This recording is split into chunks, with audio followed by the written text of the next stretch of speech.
मजदूरी करने वाली सास बहू। अरे चलो चलो जल्दी जल्दी हाथ चलाओ। दुधमुहा बच्चा भूख के मारे बिलख रहा था। वहीं मशलूब माँ माथे पर ईंटों की टोकरी लादे मजदूरों की कतार में पीछे पीछे चलते आगे की ओर बढ़ती जा रही थी। तभी उसकी सास राधा उससे कहती है, अरे बहू, मुन्ना भूख के मारे बिलबिला रहा है, जरा क्षण भर उसे उठा तो ले, एक सवेरे से बोरिया और पड़ा है। माँ जी, सांझ ढलने ही वाली है, आप तो जानती हैं ये भीष्मा को एक बहाना चाहिए मजदूरों की पगार की कटौती करने की। एक सवेरे से खून पसीना बहाकर हम सास बहू मेहनत मजदूरी कर रहे हैं, बस कुछ पलचिन और एक दफा पगार मिल जाए। बच्चे के बिलखने की सिसकियां उस ममतामयी माँ के कानों में स्फुट ध्वनि को साझा कर रही थी। उस माँ का कलेजा अपने बच्चे को सीने से सटाने के लिए कचोट रहा था। कुछ ही देर में सूरज की लालिमा घटना शुरू कर देती है और सांझ ढल जाती है। अरे सारे के सारे मजदूर कतार में खड़े हो जाओ, सबको पैसे मिलेंगे। सास बहू एक दूसरे के पीछे खड़ी हो जाती है। अरे ये लो रेवा, तुम्हारी आज की पगार पूरे 500 रुपए। मगर भीष्मा, मेरी मजदूरी तो महज 400 रुपए बनती है। ये 100 की सुनहरी की पत्ती मेरी ओर से बख्शीश में रख लो। तुम्हारे ही नाजुक चंदन से हाथ कैसे मैले कुचैले हो गए, तुम्हें ऐसे देखकर मेरा मन भराता है। अरे भरी जवानी में पति स्वर्ग सिधार गया। अरे अगर तुम चाहो तो हम तुमसे ब्याह रचा लेंगे। अरे ओ भीष्मा, ये क्या बोराए जन जैसे बहकी बहकी बातें कर रहा है। अरे जानता नहीं वो मेरी बहू है। ये बुढ़िया जब मुंह खोलती है ससुरी कड़वा ही बोलती है। अरे सिर्फ बहू नहीं, बेवा बहू है। ये अपना सुनहरा पत्ता अपने पास रख। ये बहू इतनी बेगैरत नहीं जो मुफ्त पैसे लिए रेवा सिर्फ अपनी मेहनत की कमाई लेती है। ये बोलते हुए रेवा अपने बच्चे को उठाकर अपनी सास के साथ गांव की ओर अग्रसर हो जाती है। इस जमाने के दौर में जहाँ देखो दरिंदे भेड़िए गरीब बेसहारा जानकर नोचने को दौड़ते हैं। माँ जी, आपकी बहू रेवा अपने बाजुओं पर भरोसा रखती है। कल से हम भीष्मा की ईंट भट्टी में काम नहीं करेंगे।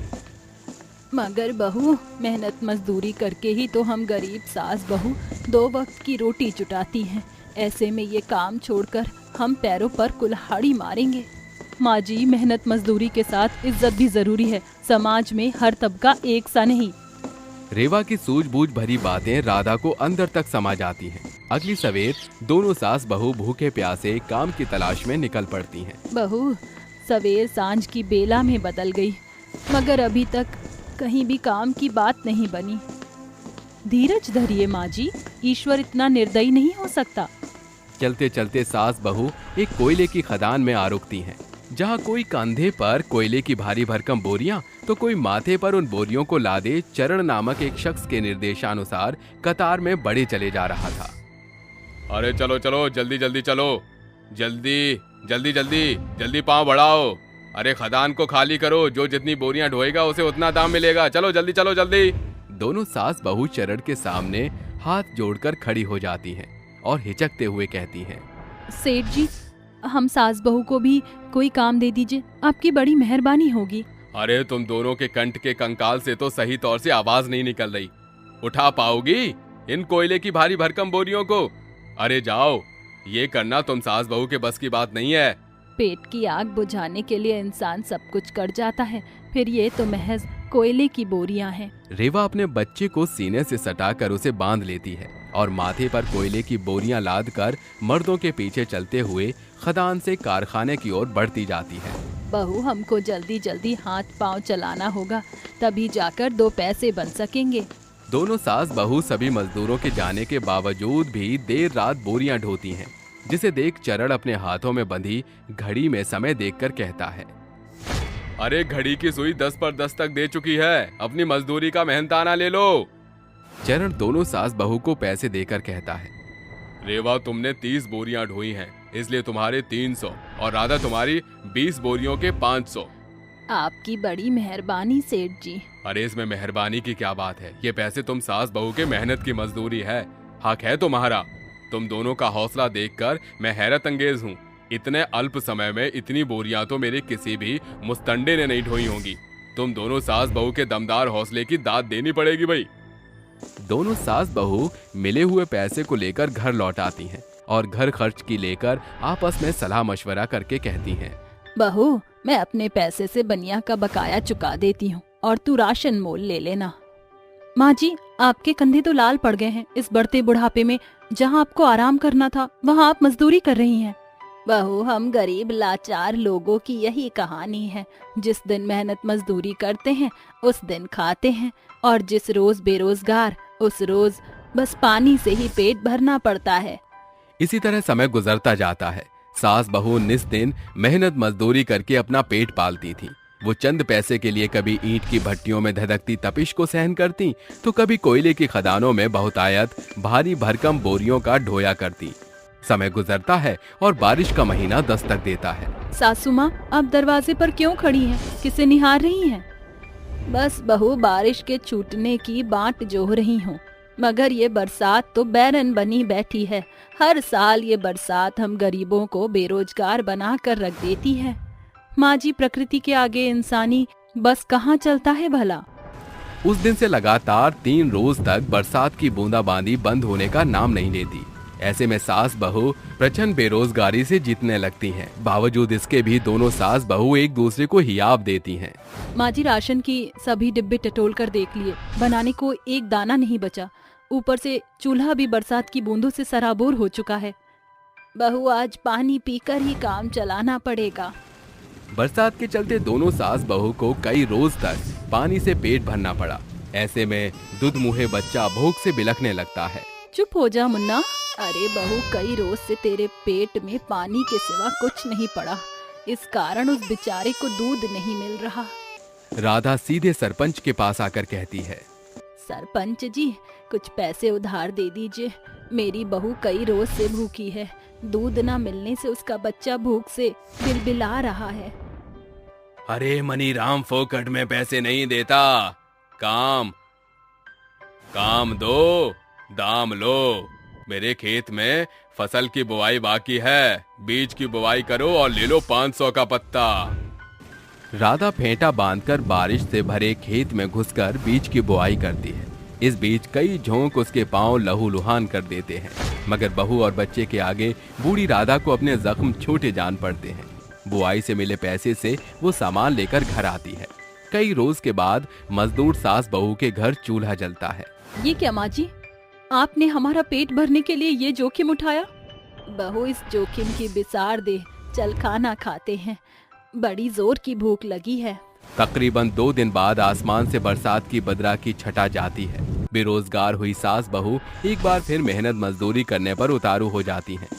भारत के कई छोटे कस्बों में आज भी एक बड़ा दल बेरोजगारी से जूझ रहा है, जहां साल के कुछ महीने मौसम की मार उन बेबस लोगों पर कहर बनकर टूटती है।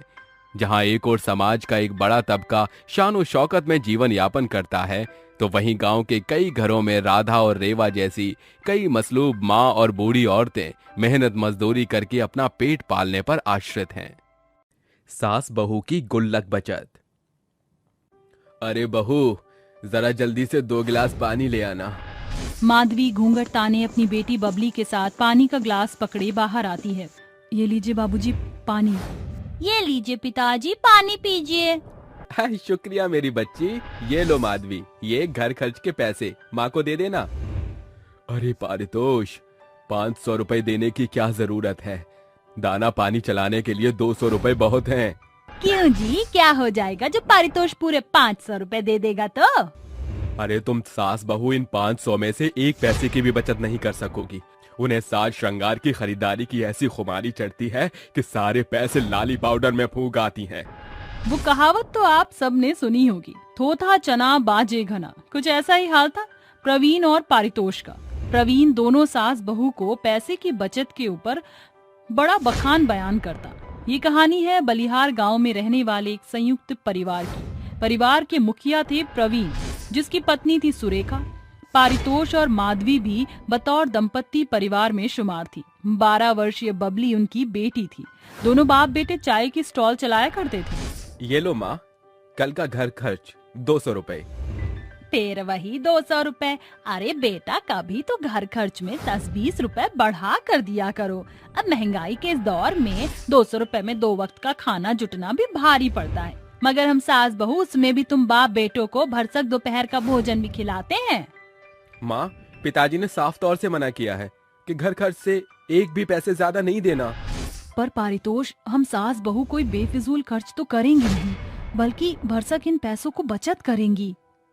तुम दोनों सास बहू घर संभाल लो, वही बड़ी बात है। हम दोनों बाप बेटे को बचत करने की बतौर सूझबूझ है। ये बोलकर पारितोष काम के लिए रवाना हो जाता है और सुरेखा बोलती है, दोनों बाप बेटे एक ही थाली के चट्टे बट्टे बने बैठे हैं। जाने इन्हें क्यों लगता है कि हम सास बहू को बचत करना नहीं आता, जबकि घर की गृहिणी से बेहतर बचत और कोई कर नहीं सकता। जाने दे बहू, तू इन बाप बेटे की बोली से अपना जिया मत जला। समय गुजरता है। एक सांझ जब दोनों बाप बेटे चाय का स्टॉल चला रहे होते हैं, तभी गैस का रिसाव से स्टॉल के इर्द गिर्द आग फैल जाती है, जिससे प्रवीण के शरीर का आधा भाग जल जाता है। दूर खड़ा पारितोष दौड़कर अपने पिता को बाहर निकालता है। अरे, मुझे पिताजी को फौरन अस्पताल लेकर जाना होगा। पारितोष फौरन प्रवीण को अस्पताल लेकर आता है, जहां डॉक्टर जांच पड़ताल करता है। डॉक्टर साहब, बाबूजी कैसे हैं? देखिए, आपके बाबूजी की हालत बेहद नासाज है। शरीर का आधा हिस्सा आग से झुलस गया है। इमीडिएटली सर्जरी शुरू करनी होगी। आप फौरन काउंटर पर 2 लाख रुपए जमा करा दीजिए। 2 लाख? डॉक्टर साहब, आप बाबूजी की सर्जरी शुरू कीजिए। मैं पैसों का बंदोबस्त करके आता हूँ। पारितोष कपकपाते कदमों से गांव की ओर अग्रसर होता है और साहूकार के पास आकर कहता है, साहूकार जी, मेरे पिताजी की अवस्था बहुत गंभीर है। वो अस्पताल के बिछोने पर पड़े जिंदगी और मौत से लड़ रहे हैं। उनकी सर्जरी के लिए 2 लाख रुपए की जरूरत है। तो जाकर बचा अपने बाप को। वैसे तो तुम दोनों बाप बेटे बचत की बखान करते नहीं थकते। साहूकार पारितोष को पैसे की बजाय बचत के ताने सुनाता है। रोते बिलखते हुए पारितोष अपने घर पहुंचता है। पारितोष, ये क्या बुरी हालत बना रखी है तूने, और तेरे पिता कहाँ हैं? माँ पिताजी अस्पताल में पड़े हैं। पारितोष सिसकते हुए सास बहू से सारी वारदात बयां करके बोलता है, अरे कितना बेबस बेटा बन गया हूँ आज मेरे हाथ में अपने पिता की जान बचाने के लिए एक पाई भी नहीं। दर दर भटकने के बावजूद भी उस बुरे दौर में मेरी किसी ने मदद नहीं की। मगर आप और बाबूजी तो बचत करते थे ना? हम बाप बेटे पैसे बचाने की भरसक कोशिश करते थे, मगर वो बचत बढ़ने से पहले ही खर्च हो जाते थे। पारितोष, हम सास बहू के रहते तेरे बाबूजी का बाल भी बांका नहीं हो सकता। हम दोनों सास बहू ने बुरे दौर के लिए कुछ बचत की है, जिनका जिक्र हमने तुम बाप बेटे से कभी ना किया था। दोनों सास बहू पारितोष के साथ रसोई घर का रुख करती हैं। पारितोष, वो दीवार का दराज खोल कर देख, उसके भीतर 2 बड़े बचत गुल्लक होंगे। माँ जी, चावल के डिब्बे से भी 2 गुल्लक निकले। अभी तो बेड के नीचे से गुल्लक, संदूक के अंदर के गुल्लक निकालना बचा हुआ है। तीनों मिलकर तमाम बचत गुल्लक को बाहर निकालते हैं। कुल मिलाकर 10 गुल्लक हैं। इतनी सारी बचत गुल्लक आप सास बहू के हैं? बेटा, ये बचत गुल्लक हम सास बहू पिछले 10 साल से जोड़ बटोर रही हैं। तमाम गुल्लक तोड़कर तीनों पैसे गिनना शुरू करते हैं। उसके भीतर तकरीबन 2 लाख से ज्यादा रुपए होते हैं। दर्शकों, आइए देखते हैं कि आखिर कैसे सास बहू ने गुल्लक से इतनी बड़ी बचत की। सुरेखा ने अपने बेटे का ब्याह माधवी से किया। शादी के 1 सप्ताह बीत गए थे। माँ जी, जब मैं इस घर में बहू बनकर आई हूँ, मैंने गौर किया है कि ये और ससुर जी कोई सेविंग नहीं करते। जो कमाते हैं वो रोजाना उड़ा देते हैं। बहू, मैं तो बोल बोल कर थक चुकी हूँ, मगर इन बाप बेटे से बचत होती ही नहीं। माँ जी, बुरे दौर के लिए बचत करना बेहद जरूरी है। अगर एक गृहिणी चाहे तो वह घर खर्च में से घर चलाकर पैसे भी बचा सकती है। बहू, ये तो 47 के सन का दौर नहीं, जब घर का दाना पानी मात्र 10 रुपए में चल जाता था। महंगाई बुलंदियों पर है, ऐसे में हम सास बहू बचत कैसे करेंगे? माँ जी, घर चलाना एक गृहिणी के बस में है। माना कि आज के महंगे दौर में 10 रुपए में घर चलाना संभव नहीं, मगर 200 रुपए से घर का दाना पानी चलकर बचत करना आसान है। जो साग सब्जी हम सवेर को महंगे दर पर खरीदते हैं, जरा सा सांझ ढलते उसका दाम घटकर आधा हो जाता है।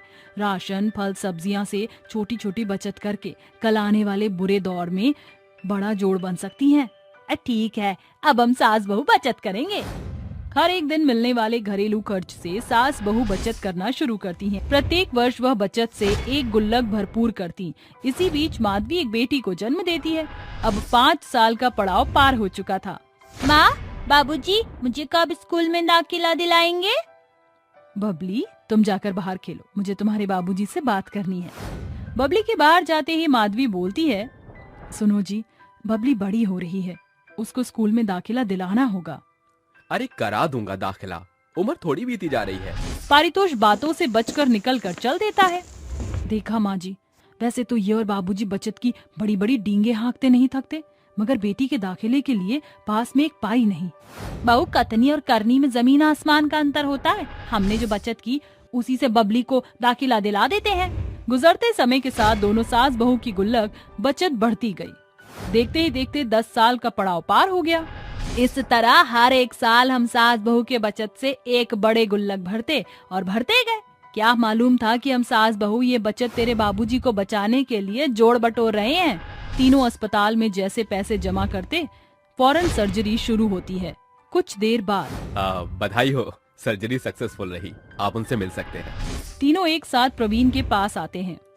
अरे पारितोष, जब हम बाप बेटे ने कोई बचत नहीं की तो सर्जरी के पैसे कहाँ से आए? पिताजी, वो पैसे माँ और माधवी के बरसों की गुल्लक बचत से आए हैं। क्या?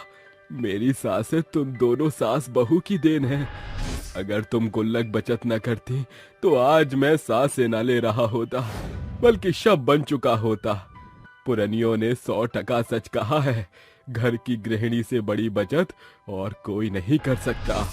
इस घटना के बाद दोनों बाप बेटे की भटक खुलने के बाद वह भावी भविष्य में अपनी कमाई सास बहू को सौंपने लगे। सास बहू की बड़ी बचत से उन्होंने एक सुखदायी घर का बसेरा बनाया, जहां वह संयुक्त परिवार सुकून से रहते हैं। कोई नहीं जानता कि बुरा दौर कब आन पड़ जाए, इसलिए बचत करना बेहद जरूरी है। गांव की गरीब दर्जी बहू। हे भगवान, कितनी जोर से बारिश हो रही है। मुझे तो थान का कपड़ा लेकर आना था। कल तक मुझे ये ऑर्डर किसी भी हालत में देना था। अब मैं क्या करूं? चंचल बहुत ही गरीब परिवार से थी। उसका पति जितना भी कमाता अपनी शराब में उड़ा देता। वहीं दूसरी तरफ उसकी सास उसके ऊपर बहुत अत्याचार करती थी। बेचारी चंचल अपने दोनों बच्चों को पालने के लिए दर्जी का काम किया करती थी और कभी कभी शादियों के ऑर्डर भी लिया करती थी। अगले दिन उसको एक शादी का ऑर्डर पूरा करके देना था, लेकिन बारिश की वजह से वो कुछ नहीं कर पा रही थी। हे राम जी, थोड़ी सी तो मुझ पर मेहरबानी कर दो। कुछ देर के लिए इस बरसात को रोक दो। चंचल ऐसा कह ही रही थी कि अचानक से बारिश अपने आप धीरे होने लगती है, जिसके बाद चंचल अपनी छतरी लेकर एक दुकान पर जाती है और वहां से थान के कई सारे कपड़े खरीद लेती है, जिसके बाद वो अपने घर जाकर पूरी रात सिलाई करती रहती है। अगले दिन जैसी ही सुबह होती है, वो कपड़े ही सिल रही होती है कि तभी शादी के घर से उनका एक नौकर आता है। अरे बहन जी, अभी तक आपने कपड़े सिले या नहीं? सभी लोग इंतजार कर रहे हैं। भाई साहब, ये लीजिए, मैंने सारे कपड़े अच्छे से सिल दिए हैं। अगर कोई कमी हो तो जरूर बताइएगा। अरे बहन जी, कैसी बात कर रही हो? पहली बात तो हमारे पूरे गांव में आप ही बढ़िया दर्जी हो। आपके काम में तो कोई कमी ही नहीं है। नौकर की इतनी तारीफ सुनकर चंचल बहुत खुश हो जाती है। नौकर तुरंत चंचल को सभी कपड़ों के पैसे पकड़ा देता है, जिसके बाद चंचल सारे कपड़े उसे दे देती है। नौकर सारे कपड़े लेकर शादी में पहुंच जाता है और सबको उनके कपड़े दे देता है। सभी अपने अपने कपड़े पहनकर बहुत खुश होते हैं, क्योंकि चंचल बहुत ही मन लगाकर सिलाई का काम करती है। ऐसे ही धीरे धीरे रोज सिलाई करके बेचारी चंचल अपने रोजमर्रा की जिंदगी बिता रही होती है। एक दिन अचानक से रात के समय उसका पति खूब सारी शराब पीकर उसके पास आता है और उससे कहता है, अरे ओ चंचल, कहाँ मर गई? जल्दी से यहाँ भरा। हे भगवान, कितनी शराब पी ली है आपने। जरा अपनी हालत तो देखो, खड़े भी नहीं हो पा रहे हो। इतनी शराब पीने की क्या जरूरत थी? तभी प्रकाश उसके मुंह पर एक जोरदार थप्पड़ मारता है और उससे कहता है, अरे ओ कुल्टा, अरे तेरी इतनी औकात कि तू मुझे शराब पीने के लिए टोकेगी? जाकर मेरे लिए खाना डाल, नहीं तो यहीं तेरी खाल में भूस भर दूंगा। चंचल बेचारी रोती हुई प्रकाश के लिए खाना डालकर लाती है, जिसके बाद प्रकाश एक तरफ खाना खा रहा होता है तो दूसरी तरफ उसकी माँ उसको देखकर उसे कुछ नहीं कहती है, बल्कि चंचल को ही रसोई में ले जाकर उससे कहने लगती है, कल मोही करम जली कहीं की, तेरी वजह से ही मेरा बेटा इतनी शराब पी कर आया है। लेकिन माँ जी, मैं भला उनको शराब पीने के लिए क्यों कहूँगी? पता नहीं क्यों प्रकाश जी हमेशा पी कर आ जाते हैं। अरे मर्द की डोर औरत के हाथ में होती है। और तूने तो पूरी डोर पता नहीं किसके भरोसे छोड़ रखी है। यही हालत रही तो मुझे तो अपने बेटे की शादी किसी और से करवानी पड़ जाएगी। माँ जी, आप ये कैसी बात कर रही हो? भला मेरे होते हुए आपको अपने बेटे की शादी किसी और से करवाने की क्या जरूरत है? मेरे बेटे का ख्याल रख, वरना तू जानती है मैं क्या कर सकती हूँ। इतना कहकर गायत्री वहां से चली जाती है। बेचारी चंचल बहुत दुखी हो जाती है और चुपचाप अपने कमरे में बिना कुछ खाए सो जाती है। अगले दिन जैसी सुबह होती है, सबसे पहले अपने दोनों बच्चों को स्कूल भेज देती है, जिसके बाद वो घर का काम करने लगती है। घर का काम करते समय उसके दरवाजे पर दस्तक सुनाई देती है। जैसे वो दरवाजा खोलती है, दरवाजे के सामने उसकी दोस्त अनुराधा खड़ी होती है। अरे चंचल, कैसी हो तुम? काफी दिनों बाद देख रही हूँ तुम्हें। अरे अनुराधा, मैं तो बिल्कुल ठीक हूँ। तुम बताओ, अभी तक तुम कुंवारी हो, शादी नहीं कर रही हो क्या? अरे, सारी बातें तुम दरवाजे पर ही खड़ी करके पूछ लोगी क्या? अंदर नहीं बुलाओगी? चंचल अनुराधा को अंदर बुलाती है, जिसके बाद अनुराधा चंचल से कहती है, अरे शादी तो तब करती ना जब कोई मेरी टक्कर का लड़का मिलता, लेकिन ऊपर वाले की दुआ से मुझे मेरी पसंद का लड़का मिल गया है और अब मैं शादी भी करने वाली हूँ। ये देख, ये शादी का कार्ड है। 1 हफ्ते बाद मेरी शादी है। मैं चाहती हूँ मेरी शादी के सारे कपड़े तुम ही सिलो, क्योंकि तुम्हारी जैसी सिलाई यहाँ इस गांव में कोई नहीं करता। हाँ हाँ, बिल्कुल बिल्कुल सिलूंगी। और ये लो, ये बनारसी साड़ी मैं तुम्हारे लिए लेकर आई हूँ। मेरी शादी में तुम्हें यही पहननी है। तुम बहुत अच्छी हो अनुराधा, इस साड़ी के लिए शुक्रिया। कुछ देर मिलने के बाद अनुराधा अपने घर चली जाती है, जिसके बाद चंचल घर के काम खत्म करके अपनी दोस्त अनुराधा के कपड़े सिलती है। जिसके बाद अनुराधा चंचल को उसकी मेहनत के पैसे दे देती है। चंचल उन पैसों को बैंक में ले जाकर डाल देती है, लेकिन इस बात की भनक गायत्री तक पहुंच जाती है। जिसके बाद गायत्री अपने बेटे प्रकाश से कहती है, अरे बेटा, तेरी बहू तो बहुत ही सयानी है। हम लोगों से पैसा छुपाकर बैंक में जमा कर रही है। अरे हम क्या उसका पैसा खा जाएंगे जो इस तरीके से कर रही है? अपनी माँ की ये बात सुनकर प्रकाश आग बबूला हो जाता है और उससे कहता है, इस 2 कौड़ी की औरत की इतनी हिम्मत, इसे तो मैं आज सबक सिखा के ही रहूंगा। रात होते होते प्रकाश खूब सारी शराब पी लेता है और जैसे ही रात को चंचल खाना बनाकर प्रकाश को देने आती है, प्रकाश उसके हाथ से खाने की थाली गिरा देता है और उसकी गर्दन पकड़कर उसे जमीन पर गिरा देता है। जिसके बाद वो अपनी बेल्ट निकालता है और उसे मारना शुरू कर देता है। अजी, अजी, आप मुझे क्यों मार रहे हो? भला मैंने क्या किया है? मुझे छोड़ दो, मुझे माफ कर दो। तेरी इतनी हिम्मत कि तू हम लोगों से पैसे छुपाकर बैंक में जमा करेगी? रुक, तुझे तो मैं अभी बताता हूँ। अगर कल के कल मुझे सारा पैसा तूने हाथ में लाकर नहीं दिया तो तेरा वो हाल करूंगा जो तूने कभी सपने में भी नहीं सोचा होगा। प्रकाश अपनी बेल्ट से चंचल को बहुत देर तक मारता रहता है, जिसके बाद चंचल बेहोश हो जाती है। अगले दिन जैसी सुबह होती है, चंचल को होश आ जाता है और वो अपने आप को शीशे में देखकर रोने लगती है कि तभी उसके दोनों बच्चे उसके पास आते हैं और उससे कहते हैं, माँ, आप क्यों पिताजी के इतने अत्याचार सह रही हो? चलो यहाँ से कहीं दूर चलो, जहाँ पिताजी और दादी माँ ना हो। हाँ माँ, हमें कहीं दूर ले चलो माँ। अब यहाँ हमें रहना बिल्कुल भी अच्छा नहीं लगता। अपने दोनों बच्चों की बातें सुनकर बेचारी रोने लगती है और उन्हें सीने से लगाकर घर छोड़कर चली जाती है। जिसके बाद वो सबसे पहले बैंक से अपने कुछ पैसे निकालकर एक किराए पर घर लेती है और एक सिलाई की मशीन, जिसके बाद वो दर्जी का काम करना शुरू कर देती है। धीरे धीरे देखते ही देखते उसका दर्जी का काम अच्छा खासा चलने लगता है, जिसके बलबूते वो अपने दोनों बच्चों को अच्छी परवरिश देने लगती है। एक दिन चंचल मंदिर में भगवान को प्रसाद चढ़ाने जाती है। हे ऊपर वाले, तूने आखिरकार मेरे ऊपर अपनी कृपा बरसा ही दी। कई रात अंधेरे की देखने के बाद आज तूने मुझे उजाला दिखा ही दिया। तेरा बहुत उपकार हो भगवान, तेरा बहुत उपकार हो। जैसे ही पूजा खत्म करके चंचल मंदिर की सीढ़ियों से उतर रही होती है, उसे उन सीढ़ियों पर उसका पति प्रकाश और उसकी सास गायत्री भीख मांगते हुए दिखाई देते हैं। जैसे ही वो दोनों चंचल को देखते हैं, वो दोनों चंचल से कहते हैं, अरे बहू, तू कहाँ चली गई थी हम लोगों को छोड़कर? देख, तेरे जाने के बाद हमारा क्या हाल हो गया।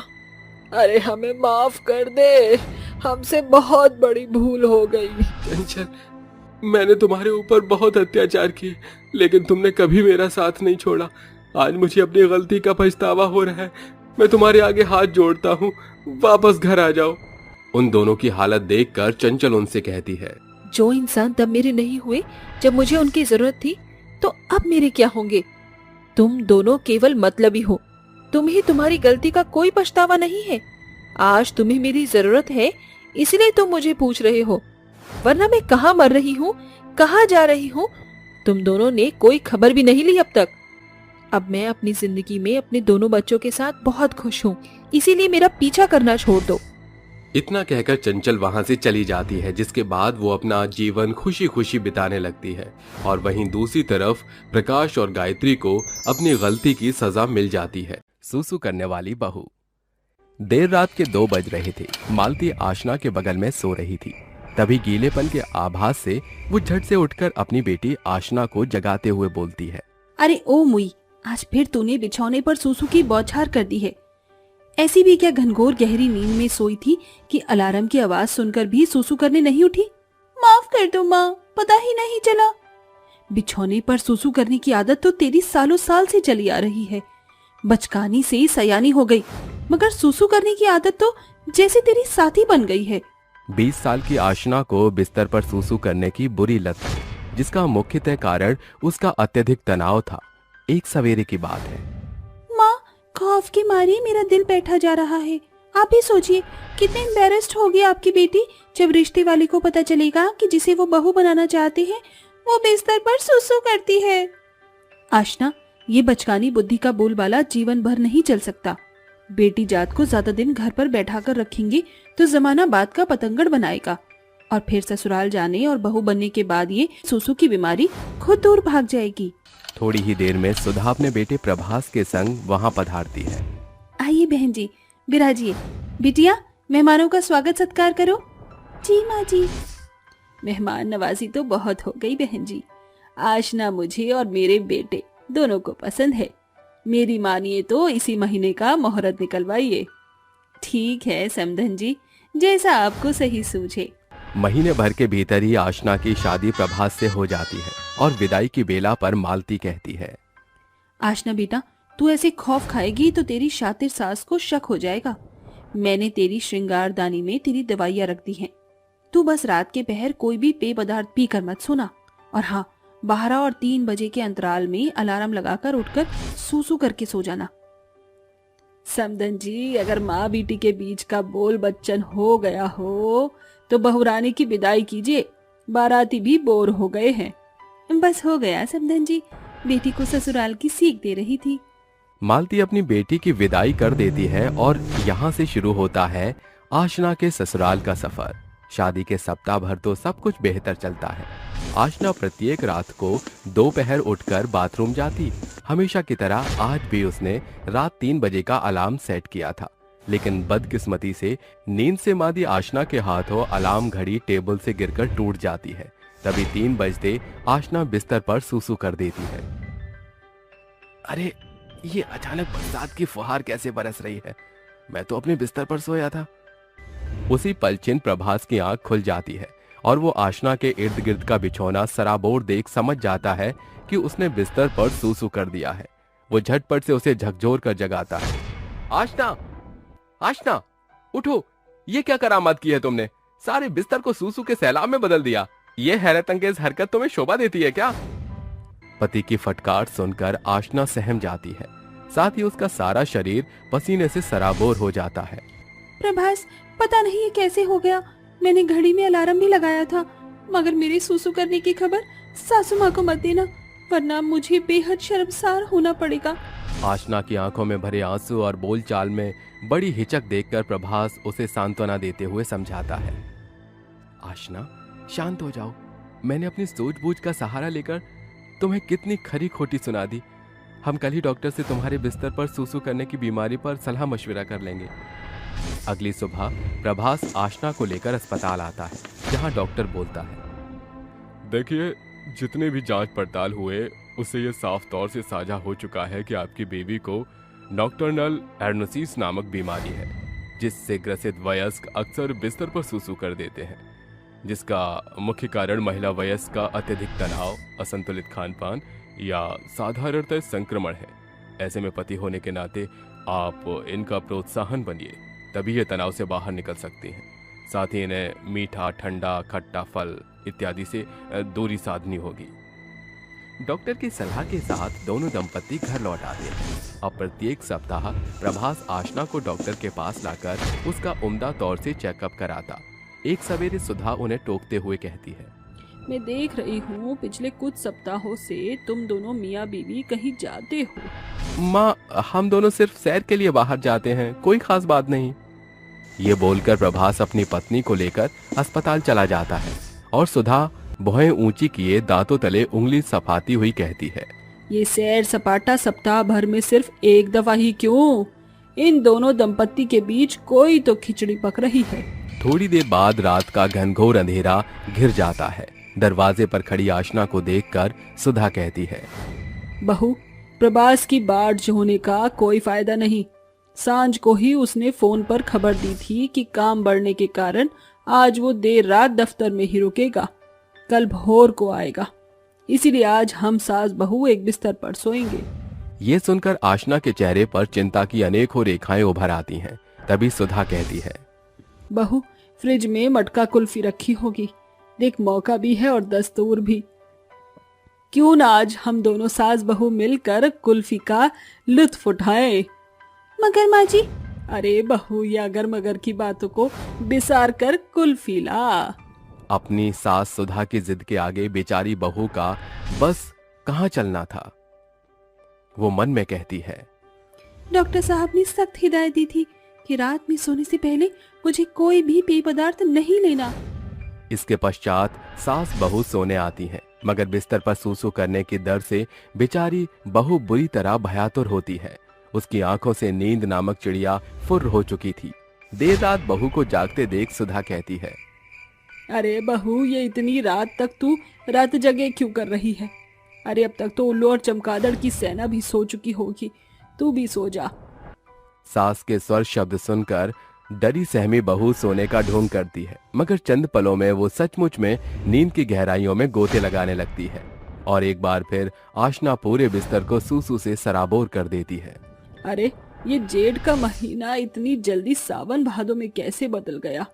लगता है बाढ़ में बिस्तर बिछौना भी सराबोर हो गया। अचानक सुधा की नींद खुलती है और वो दांत पीसते हुए कहती है, अच्छा, तो ये झरने का झरोका यहाँ से फूट रहा था। बेड़ा गर्क हो इस बेबाक बहू का। अरे जाग, वरना तेरे सुसु के सोतों से सारा घर बार जलमग्न हो जाएगा। सास की आवाज सुनकर आशना उठ खड़ी होती है। तभी दरवाजे का डोरबेल बजता है और प्रभास अंदर आता है। माँ, क्या बात है? आपके चेहरे का हाव भाव इतना हैरत अंगेज क्यों है? अरे बेटा, बदकिस्मती से हमारे नसीब में बिस्तर पर सुसु करने वाली बेशरम बहू बन गई है। अरे इस सयाने पहाड़ों पर बचकानी बच्चों की नाई बिस्तर पर सुसु करना इसे शोभा देता है क्या? सास के ताने सुनकर आशना बिलख बिलख कर रोने लगती है। माँ, आपकी बेहिसाब बातों से बेचारी आशना कितनी शर्मसार हो रही है। तनाव के चलते उसकी ये बीमारी बढ़ रही थी। मैं उसका भरसक इलाज करवा रहा हूँ। एक सास होकर आप अपनी बहू को व्यंग्यता का पात्र बना रही हैं। इसका मतलब तू इसकी सुसु करने वाली बीमारी से वाकिफ है? हाँ माँ, मैं सब कुछ जानता हूँ। शादी के कुछ दिन के बाद ही मुझे आशना की सुसु करने वाली बीमारी के बारे में पता चला था। उसके बाद फिर मैंने इसका इलाज भी शुरू करवा दिया है। आशना कुछ दिन में ठीक हो जाएगी, पर आप इस तरह आशना को शर्मिंदा करना बंद करिए। और आप भी तो एक औरत हैं। अगर आप आशना की जगह होती तो क्या करती? बहू, अपनी इस निर्बुद्धि निराशास को माफ कर दे। मैंने ये सोचा ही नहीं कि इस हैरत अंगेज हरकत से तू खुद भी बेहद शर्मिंदा है। तेरी सास तेरे साथ है बहू। देखना, बहुत जल्दी तेरे बिस्तर पर सुसु करने की बुरी बीमारी खत्म हो जाएगी। शुक्रिया सासू माँ, आपके विश्वास और प्रभास जी के साथ से मैं बिस्तर पर सुसु करने की बीमारी को हरा कर रहूंगी। पति के प्यार और सास के सहयोग से कुछ ही सप्ताह बाद आशना को बिस्तर पर बाथरूम करने की बीमारी से निजात पाकर अपनी सास की आस पर खरी उतरती है। आज आशना आम बहुओं की तरह आदर्श बहू बनकर ससुराल की बागडोर को बखूबी संभाल रही है। एक सास की 3 बीमार बहुएं। अरे ओ त्रिशाला, घर में है क्या? रसोई घर में हूँ, आजा। ये सुनकर भंवरी रसोई घर का रुख करती है, जहाँ त्रिशाला को कामकाज करते हुए देख वह कहती है, अरे ये क्या त्रिशाला, 3 बहुओं के रहते तू भला क्यों कामकाज कर रही है? अरे इसीलिए थोड़ी ना बेटों का ब्याह करके बहू लाई थी कि बढ़ते बुढ़ापे में भी तुझे ही चूल्हा चौका करना पड़े। अरे अब अपने बातों का कड़वा बाण चलाकर मेरी बहुओं के खिलाफ भड़काती रहेगी। बोल, किस काम से आई है? अरे मैं तो औरतों की मंडली में जा रही थी, सोचा तुझसे मिलती चलूं। अच्छा चलती हूँ। भंवरी के जाते ही त्रिशाला खाने की थालियां लिए अपनी बहुओं के कमरे में आती है। उसकी तीनों बहुएं बीमारी के बिछौने पर पड़ी थी, जहां एक बहू के पाँव में प्लास्टर तो दूजी बहू के सर पर पट्टी और तीजी बहू रोग के बिछौने पर बेतहाशा बुरी अवस्था में लेटी थी। पूजा, मान्यता, तुम दोनों का खाना तुम्हारे पास परोस दिया, खा लो, मैं शिवी को खिला दूं। त्रिशाला बिछौने पर पड़ी शिवी को अपने हाथों से खाने का कौर खिलाने लगती है। तभी शिवी की आंखों से आंसुओं का सैलाब उमड़ जाता है। ये क्या शिवी बहू, तू आंसू क्यों बहाने लगी? माँ जी, जरूर पिछले जन्म हम तीनों ने बड़ा पुण्य किया होगा जो हमको आप जैसी सास मिली है, वरना आज के दौर में कौन अपनी बहुओं की बीमारी में उसका खास ख्याल रखता है। माँ जी, आपने हम तीनों को कितना समझाया बुझाया, काश कि हम तीनों बहुओं ने आपकी बातों पर गौर किया होता तो आज ये दुखद दिन दशा न देखते। बीती बात को दोहराने का कोई फायदा नहीं मेरी बहू। आखिर त्रिशाला की तीनों बहुओं की बीमारी के बिछौने तक के सफर की पिछली जिंदगी में क्या पड़ाव रहा है, आइए जानते हैं। तिरुवंतपुर गांव में रहने वाली त्रिशाला के 3 बेटे थे, जय, मुकेश और जिग्नेश, जिनकी शादियां पूजा, मान्यता और शिवी से होती हैं। त्रिशाला इस बात से बेखबर थी कि उसकी 3 बहुएं अव्वल दर्जे की आलसी हैं। दरवाजे पर खड़ी दुल्हन के लिबास में अपने बहू बेटों को देखते हुए त्रिशाला कहती है, अपने बेटों का ब्याह करके आज मेरे बरसों का सपना साकार हो गया। अब इस घर की बागडोर की जिम्मेदारी तुम तीनों बहुओं के हाथों में सौंपने का समय हो चला है। ये सुनते ही तीनों बहुएं अपने अपने मनों में कहती हैं, कहीं ये बागडोर बवाल न करती। मैं क्या सोच रही थी कि शिवी इस घर की बड़ी बहू है तो ससुराल की बागडोर उनके हाथों में ही शोभा देगी। बोलो भला पूजा, भली मैं उम्र में बड़ी हूँ मगर कद काठी में तुम किसी दारा सिंह से कम थोड़ी ही हो। बागडोर तुम्हें ही मुबारक हो। अरे ये क्या, तुम दोनों बहुएं कुत्ते बिल्लियों की तरह लड़ने झगड़ने लगी। मैं ये जिम्मेवारी मान्यता बहू को देती हूँ। माँ जी, अभी हमको यहाँ आए कुछ ही पल छिन हुए हैं, ये बागडोर वाली बातें कल करते हैं ना। वो क्या है, ये लहंगा हमें बड़ा महंगा पड़ रहा है, ऐसा ना हो इस बागडोर के बीच हम बहुएं बेहोश ही हो जाएं। तीनों बहुएं बहानेबाजी से बच निकलती हैं। फिर अगली सुबह त्रिशाला घड़ी की ओर घूरते हुए कहती है, घड़ी की सुई 10 पर दस्तक दे चुकी है, मगर 3 तितलियों का कोई अता पता नहीं। पूजा, मान्यता, शिवी, अरे नीचे आओ। तीनों एक साथ नीचे आती हैं। माँ जी, आपने हमें पुकारा। अरे मेरी गुणवान बहुओं, आज तुम्हारी पहली रसोई है और तुम तीनों अब तक पलंग पर पड़ी हुई थी। चलो चलकर तीनों मीठा पकाकर ससुराल के रीत की शुरुआत करो। उफ, पता नहीं क्यों एकाएक मेरा माथा बहुत जोरों शोरों से घूम रहा है। माँ जी, वो क्या है, मुझे ब्रेन की बीमारी है। माँ जी, मेरी तो सवेर से बाई आंख फड़क रही है। मैं तो रसोई कर रुक करने से रही। जब कभी मेरी बाई आंख फड़कती है तो जरूर कुछ बहुत बुरा होता है। पूजा बहू, ये दोनों बहुएं तो बीमारी के बादल से घिर आई। चलकर तू ही चूल्हा पूजन कर दे। मेरी बीमारी तो इन दोनों से भी बड़ी है। मुझसे ज्यादा देर खड़ा रहकर काम नहीं होता। मेरे पाँव को पुश्तैनी बीमारी है। ज्यादा देर खड़ा रहने से मेरे पैर तो पैरालाइज के कगार तक पहुंच जाते हैं। अरे बस करो तुम तीनों अपनी बीमारियों का बखान। बड़े बूढ़े सही कह गए हैं, करने से कराना भारी। तीनों बहुएं एक बार फिर बीमारी की बहानेबाजी से कामकाज से बच निकलती हैं। समय गुजरता है। इधर त्रिशाला का कामकाज करके बुरा हाल हुआ जा रहा था। एक सांझ जाने उस कम्मो बिचौलन ने मुझे कहाँ फंसा दिया। बहुओं की जगह बीमारी की बलाएं उठा ले आई हूँ।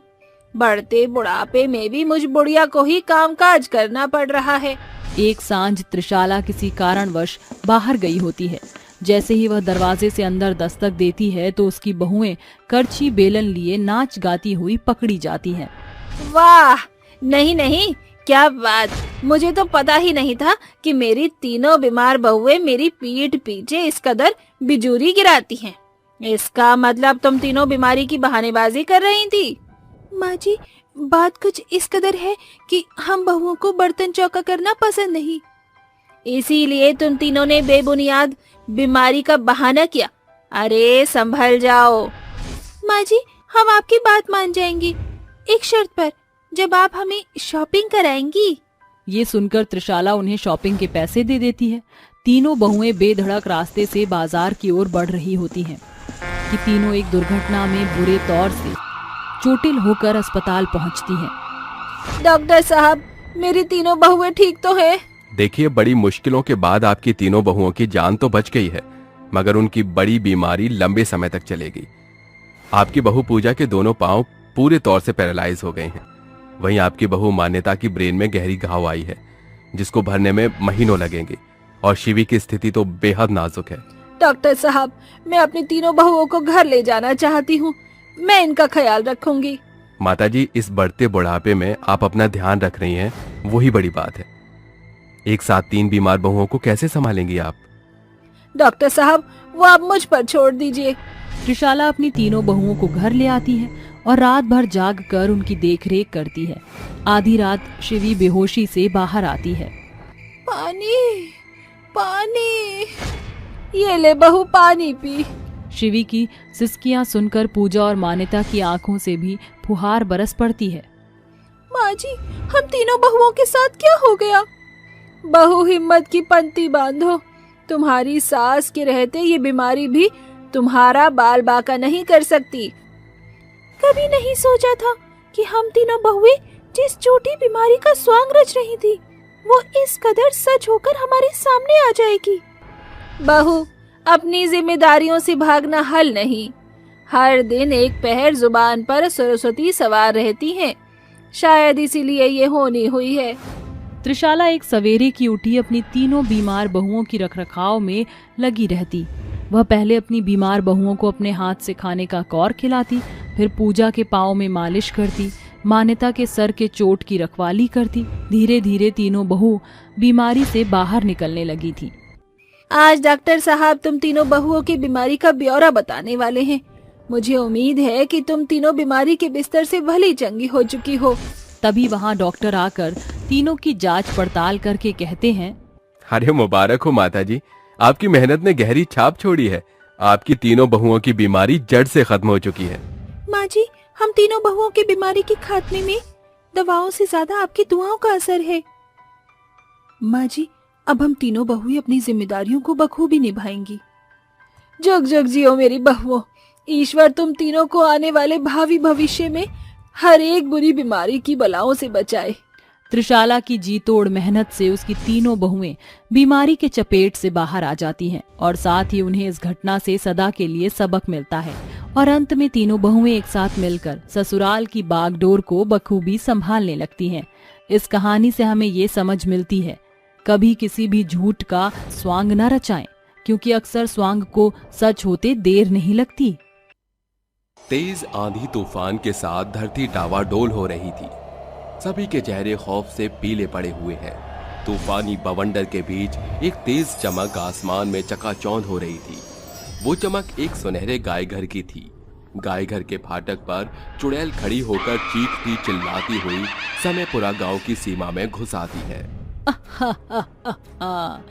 चल मेरे गायघर टिक टिक टिक, चल मेरे गायघर टिक टिक टिक, चल मेरे सोने के गायघर, जल्दी से दीना के घर के सामने स्थापित हो जा। जो हुकुम हुजूर। चुड़ैल के स्वर शब्द सुनकर सुनहरा गाय घर दीना के घर के सामने आकर स्थापित हो जाता है। चुड़ैल अपने भयावह आवाज से दीना की घर की ओर ताकते हुए गुनगुनाती है। तेरे घर के सामने एक घर बनाऊंगी, टूटा ही सही, पल भर के लिए कोई हमें प्यार कर ले, झूठा ही सही। गुस्सैल चुड़ैल की आंखों में मानो खून सवार था। वो दांत पीसती हुई दीना को पुकारती है। अरे ओ दीना, चल बाहर आजा, दूध दूने का समय हो चला। देख, गाय गुहार लगा रही है।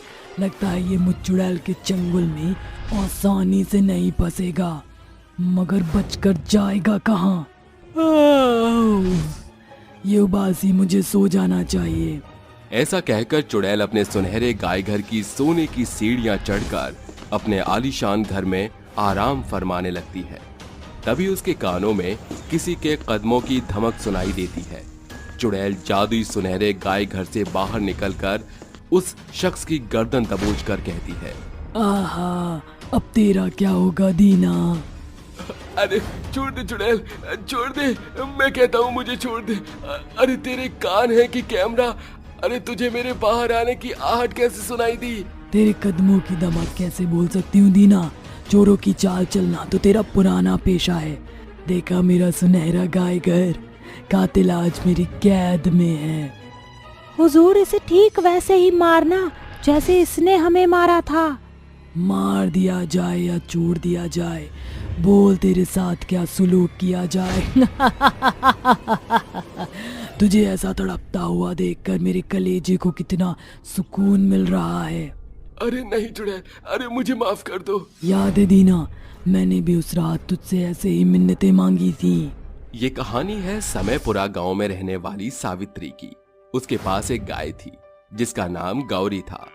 गौरी सावित्री को प्रत्येक सांझ सवेरे खूब सारा दूध देती थी। गौशाला में बंधी गौरी जोरों शोरों से गुहार लगा रही थी। माँ,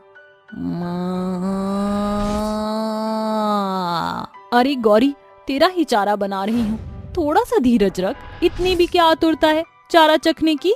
सावित्री गौरी को सहलाते हुए चारा खिलाती है। ये ले तेरा चारा, जी भर कर खा, तभी तो सांझ की खूब सारा दूध देगी। गौरी सावित्री को चाट कर अपना प्रेम भाव जाहिर करती है। चारा खाकर चाट कर प्यार जाहिर करना तेरी पुरानी आदत है। एक तू ही तो है मेरा सब कुछ, तेरे सिवा मेरा है कौन? सावित्री का उसकी गाय गौरी के सिवा दुनिया में कोई नहीं था। सावित्री का दूध का व्यापार भला चंगा चल रहा था। जहां गांव का एकाधिक तबका सावित्री से खुश थे, वहीं ग्वालों के लिए सावित्री और उसकी गाय गले की फांस बन गई थी। अरे जाने ये सावित्री की गाय किस नस्ल की है ससुरी, एक बार में इतना सारा दूध देवत है कि पूरा गांव वासी का पेट लबालब भर जात है। जब से ये ससुरी सावित्री ने दूध बेचने का धंधा शुरू किया है, हम ग्वाले गरीबी की कगार पर आ गए हैं। मोहन, कैसा रहेगा अगर सावित्री की गाय ही न रहे? अगर हमें अपना घर बार चलाना है तो उसकी गाय को ठिकाने लगाना ही पड़ेगा। हाँ दीना, हम सभी उस बात से सहमत हैं। पूरे गांव में सन्नाटा छा जाने पर ग्वाले दबे पांव सावित्री के गौशाला में दस्तक देते हैं। उन्हें देख गौरी पगुराई करते हुए जोरों शोरों से गुहार लगाने लगती है। आवाज सुनकर उसारे में सो रही सावित्री उठ खड़ी होती है। ये एकाएक गौरी आधी रात में गुहार क्यों लगाने लगी? जाकर देखती हूँ। सावित्री गौशाला में आती है तो ग्वाले उसकी गाय की गर्दन को रस्सी से बांधकर उसे मारने की कोशिश कर रहे थे। अरे कसाईयों, एक बेजुबान जानवर पर ये कैसा कहर ढा रहे हो तुम? अरे सीधी सादी बनने की कोई जरूरत नहीं है सावित्री। तेरी इस गाय ने हम ग्वालों के धंधे को चौपट कर दिया है। अरे दाने दाने को मोहताज हो गया है हमारा बाल परिवार। तेरी गाय को मरना ही होगा। जैसे ही तेरी गौरी जहर से सराबोर इस दाने को खाएगी, इसका काम तमाम। अरे क्यों जबरन एक बेजुबान जानवर को जहरीला कौर खिला रहे हो? दीना और मोहन सावित्री की आंखों के सामने गौरी को तार बघार कर देते हैं। नीच निर्दयी, मैं चीख चीख कर पूरे गांव के सामने तुम्हारा कच्चा चिट्ठा खोल दूंगी। इसका जिंदा रहना हमारे लिए खतरे से खाली नहीं। इसे भी इसकी गाय गौरी के पास पारघाट पहुंचा देते हैं। तमाम ग्वाले सावित्री को मारकर चले जाते हैं। तभी सावित्री के शव से एक चमक बाहर आती है जो भयावह चुड़ैल में बदल जाती है। नहीं छोड़ूंगी, एक एक को चुन चुन कर मारूंगी। गौरी जागो। चुड़ैल के खून के कतरे जैसे गौरी पर पड़ते हैं, वो चमचमाते सोने की गाय में बदलकर अपने पांव पर खड़ी हो जाती है। गौरी तुम जिंदा कैसे हुई? मालकिन, मेरा ये सुनहरा जीवन एक दैविक का वरदान है। जितने भी मेरी मालकिन की मौत के जिम्मेदार है, मैं गौरी सुनहरा गांव घर के सांचे में ढलकर उन सभी के मनों में घनघोर लालच भरूंगी, और जब वह हमारे पास चक्कर लगाएंगे तो ये सुनहरा गाय घर उनकी मौत का कारण बनेगा। जैसे ही सुनहरी गाय के स्वर शब्द खत्म होते हैं, वो एक जादुई सुनहरे गाय घर के सांचे में ढल जाती है, जिसके भीतर से एक सुनहरी सीढ़ी निकल कर आती है। अब ये सुनहरा गाय घर ही उन ग्वालों की मौत का कारण बनेगा। अगली रात चुड़ैल अपने सुनहरे गाय घर में सवार होकर मोहन के घर के पास स्थापित होती है। सोने के गाय घर को देखते ही मोहन के मन में घनघोर लालच समा जाता है। अरे क्या मेरी निगाह सचमुच में सोने का गाय घर देख रही है? कहीं ये सपना तो नहीं? अरे मोहन, तू तो माला माल हो गया। मोहन खुशी से हाथ मलते हुए सुनहरी गाय घर की सोने की सीढ़ियों को चढ़कर जैसे ही अंदर दस्तक देता है, चुड़ैल कहती है, फंस गया शिकार। ये तेरा घर, ये मेरा घर, ये घर है सुनहरा, ये है चुड़ैल का पहरा। अरे बैजू कहता था बुलाती है मगर जाने का नहीं, मगर मुझे क्या पता था ये बुलावा चुड़ैल का है। चुड़ैल मोहन को मारकर गांव के मैदान में फेंक देती है। मोहन की मौत से मैंने शुरुआत कर दी है। इस चुड़ैल के चंगुल से कोई भी हत्यारा नहीं बचेगा। चुड़ैल प्रत्येक रात सुनहरे गाय घर को उन्हीं गांव वालों के घर के पास स्थापित करके उनका शिकार साधती। पता नहीं हमारे गांव को किसकी नजर लग गई है, जो समयपुरा में मौत का मंजर थमने का नाम ही नहीं ले रहा। अरे रमिया, आजकल तो गांव में एक सुनहरे गाय घर की सनसनी मची हुई है। सुना है उसके भीतर एक चांडाल चुड़ैल रहती है। हो ना हो, ये चांडाल चुड़ैल और कोई नहीं सावित्री है, और वो सुनहरा गाय घर उसके छलायन की छवि है। तूने मुझसे बचने की कोशिश तो बहुत की थी, मगर देख आज तेरा अंत आ ही गया। समयपुरा गांव के निवासियों, देखो ये वही जल्लाद है जिसने मेरी बेजुबान गाय गौरी को मेरे सामने लहूलुहान किया। अरे बिंदिया, तूने तो एकदम सच कहा था कि ये तो सचमुच में चुड़ैल का सुनहरा गाय घर है। चुड़ैल धीना को मौत के घाट उतारकर अपना इंतकाम पूरा करके कहती है, आज मेरा प्रतिशोध पूरा हुआ, मगर मैं सदा इस सुनहरे गाय घर के साथ इस समयपुरा गांव में ही रहूंगी। अगर भावी भविष्य में तुम सभी में से किसी ने अपने बेजुबान जानवर पर जुल्म सितम किया, तो मैं चुड़ैल फिर से चांडाल बनकर उसे तार बगार कर दूंगी। अरे नहीं चुड़ैल, हम भला गौ माता को क्यों तकलीफ देंगे? मैं अपने सुनहरे गाय घर में जारी, अगर तुम में से किसी भी जन के जानवर को कोई बदहाली बीमारी हो तो तुम मेरे सुनहरे गाय घर से मदद मांगना, वो पूरा होगा। शुक्रिया सावित्री, तुम एक नेक दिल चुड़ैल हो। इसी के साथ चुड़ैल सदा के लिए अपने सुनहरे गाय घर में समयपुरा की सीमा में ही रहने लगती है। जब कभी गांव गढ़ को मदद की जरूरत पड़ती तो चुड़ैल अपने सुनहरे गाय घर से उनकी भरसक मदद किया करती थी।